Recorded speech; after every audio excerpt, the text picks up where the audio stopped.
First, we begin with that wildfire that exploded overnight in New Jersey. Here's a live look from our Philadelphia station WPVI's helicopter.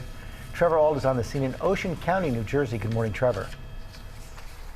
Good morning, George. This really became a mess overnight. Thousands of people evacuated and some major highways shut down. Let's show you that look up above again from our station WPVI in Philadelphia. You can still see some active flames this morning and really tons of smoke. A lot of the visibility is really messy this morning. And this was originally thought the Jones Road fire to threaten just a dozen structures, and then it erupted to threatening well over 1,000.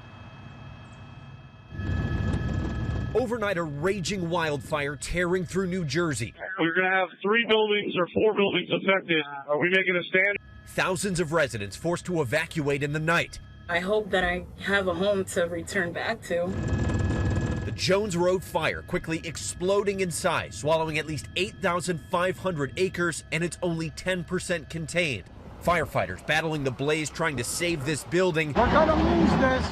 Flames closing in around them, threatening this industrial area. New Jersey Central Power and Light cutting electricity to 25,000 customers in an effort to protect firefighters. Parts of the Garden State Parkway shut down, smoke obscuring the roadway, and more than 1,300 buildings threatened, including a former nuclear plant. Smoke and everything was right in my backyard.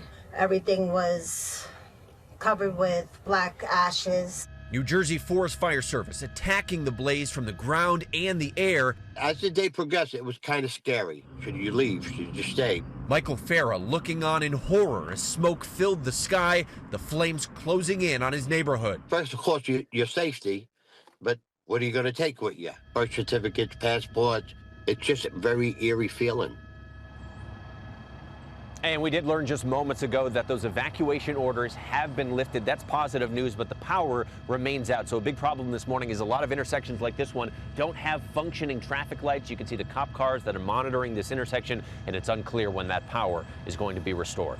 Robin? That is a major issue, Trevor. Thank you. We're going to bring in Ginger, who is back tracking the smoke and the wind. Yes, and the smoke by tonight into tomorrow morning, we could be feeling and seeing all the way up here. So let's talk about what's going to go down. And it starts with drought. People have a lot of questions. Are we in drought? There is severe drought from central Pennsylvania and eastern Pennsylvania back to Washington, D.C. A couple of pockets in New Jersey, but south and north of where the fire is, they're actually not in drought where the fire is. However, the New Jersey Fire Forest Service has them at a level 3 out of 5, which they call high, for the fuels in the forest being very dry. So they do say that any fire start could be a bad deal. Now, the winds are a big deal because they're going to shift from north, with gusts around 17 now, to south. And that's where we're going to start inviting some of that smoke up here. So let's do the smoke forecast. You can see it start to pool up by 11 p.m. tonight.